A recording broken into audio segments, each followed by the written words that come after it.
Yes, Red Zone TV kwoli webale kubanga ogoberera yonna gy'osinzira okubanga gy'otulabira kyokola kya mutawaana nnyo kakati ngenda kusooka babuuzaako mwasuze mutya musibye mutya okusinzira ku ssaawa n'ensi gy'osinzira okubanga gy'olabira Red Zone TV amakya g'olunaku olwaleero olunaku lwajjo nakuwadde amawulire ekifaananyi ekyo kyolaba Robert Kyagulanyi Ssentamu yabadde agenze sayidi z'e Kanoni kubeera ng'ate aziika sisita we amanyiddwa nga Dorotia eyabadde afudde ekiro ekyakeseza olunaku lwajjo ku Sande kakati twabikuwadde byonna bwobanga obadde otambula naffe twakuwadde ensonga zino zonna era nkakasa nga wabitegedde kakati ate nabakubanga osubscribe nga kkirira wansi awo olaba ekigambo subscribe ate obeere ng'okwata nekkade ka notification luno nalwo mbeere nga ndukuwa mu kugenda okuziika Robert Kyagulanyi Ssentamu yawerekeddwako bannabyabufuzi bangi ne ttiimu yonna eya security ttiimu ey'aba foot soldiers naye ate ne Honorable Muwanga Kivumbi yabadde omu ku abo abaamuwerekedde bwe yabadde agenda e Kanoni okubeera ng'aziika bwe yavuddeyo e Kanoni ndowooza bwabadde mu kuziika awo Honorable Muwanga Kivumbi n'avaayo ng'alina omukolo ewuwe Butambala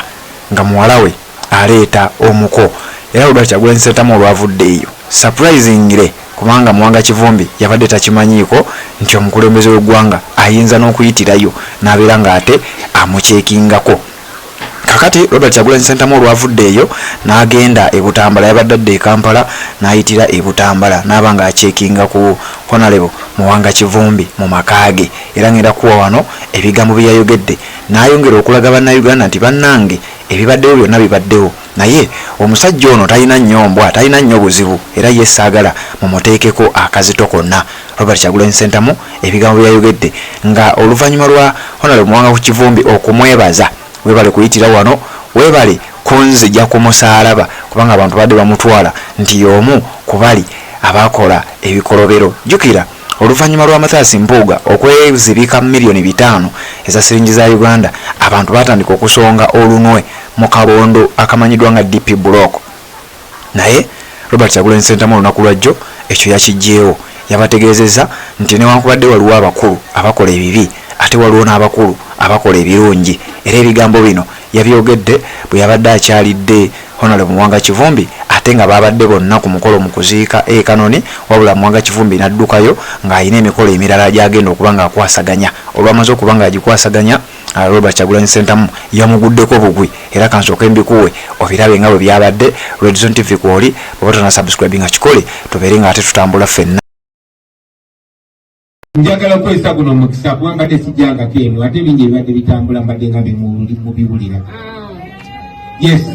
waliwo ebitambula tetulina kyetukweka tukikolera mu lwatu naye abayingiza Honorable Muwanga Kivumbi mu bikyamu by'abalala njagala mukikomye nze sikweka so bwe sininaamu yadde ekibuuzo n'ekimu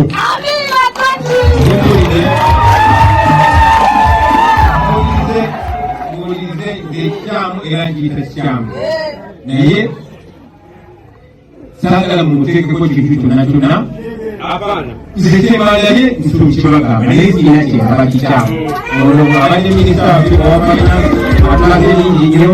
nze kenyini okuba alina obumanyirivu bungi naddala mu by'okubalira sente n'embalira y'eggwanga n'ebyenfuna kati ati nange amumpa kati namulabirangako nnyonyonyali ng'anikula kati mbadde mubuuzanga mbuuza olego bakola batya bugogowe bati mpageme kiri munange babukola kiri mu kirika terefina buyinza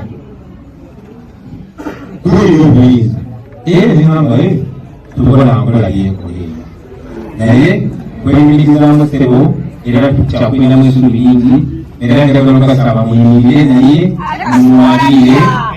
kubanga tulinamu obwesige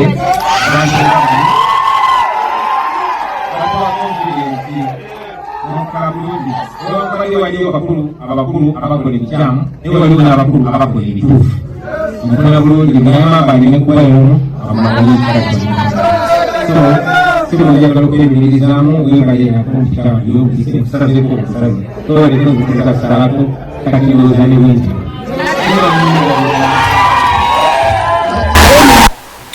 yes Robert Kyagulanyi Ssentamu byebigambo bye yayogedde bwe yabadde amaze okusalako Honorable Muwanga Kivumbi wali e Butambala ebigambo byabadde bingi nga bwe nkugambye naye nkuwaddeko ebyo kakati ate Robert Kyagulanyi Ssentamu olwayogedde kakati ne Honorable n'abakeera message naye gyatuusa njagala nayo njikuwe nga bw'osubscribinga bw'okwata kade aka notification ate obeere ng'otambula naffe mu nsonga eno ey'okuba nga tukutuusaako amawulire. Bino byonna obeere omu ku abo abanaasooka ng'okumanya Red Zone TV ng'etaddeyo ensonga yonna. Nkugambye Robert Kyagulanyi Ssentamu yabadde ava Kanoni kubeera ng'aziika sisita we Dorothea eyafudde ekiro ekyakeseza olunaku olwajjo, ate era nga Honorable Muwanga Kivumbi era mu bantu bano naddala aba DP Block ye yabaddeyo yekka eyakkiriza okubeera ng'amuwerekerako agamba nze ono kyali pulezidenti wange era n'ebigambo yakyogeddeko wano kanze nkikuwe obeere ng'ate oyongera okubimanya ebyabadde sayidi eyo. Sooka osubscribinge ngenda kujja n'amawulire gonna lunaku lupya fresh day week mpya tugitandise lunaku olwaleero wano ku Red Zone TV ennaku z'omwezi 16 mwezi gwa 5 2024 bwetyo bwe tutandise kankuwa ebigambo bya Honorable Muwanga Kivumbi nzije tubeere ng'ate tweyongerayo.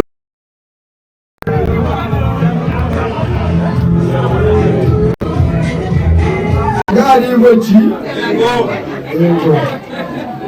hale ochikosi komani president mukwano bwange biseera aba surprise yonga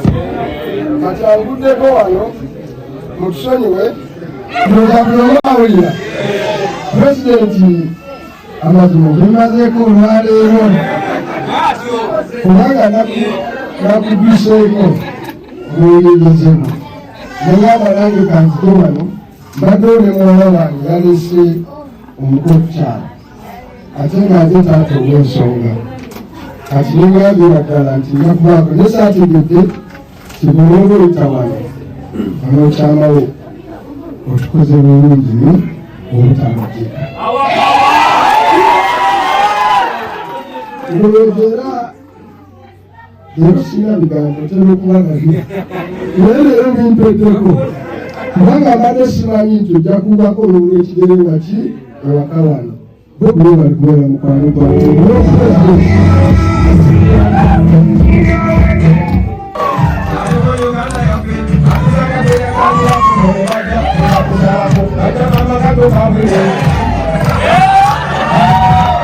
omukulu mwana atataafu omukulu omuwala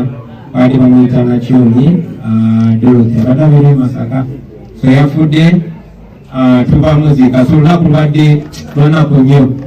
naye Honorable Muwanga ono naali manyi nti alina emikolo wano simusuubira kujjako nzikirako ngamanyi alina emikolo ate muntu mukulu alina okuzanya paati enene alina okubaawo naye badde eri awo nga mulengera aliwalire nga nono kyali wange Gaze azikide kate sali semanyi naze kubanga kaseera kabadde deeply emotional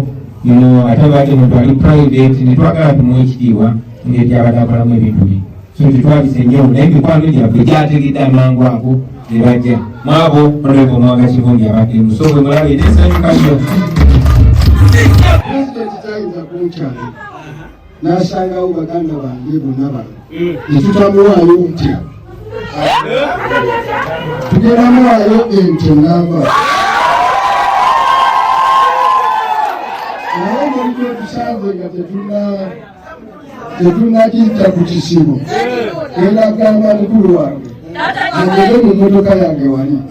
agyemu ente namba akireete nga kirabo tukikuwadde nga famire oli mutwaliro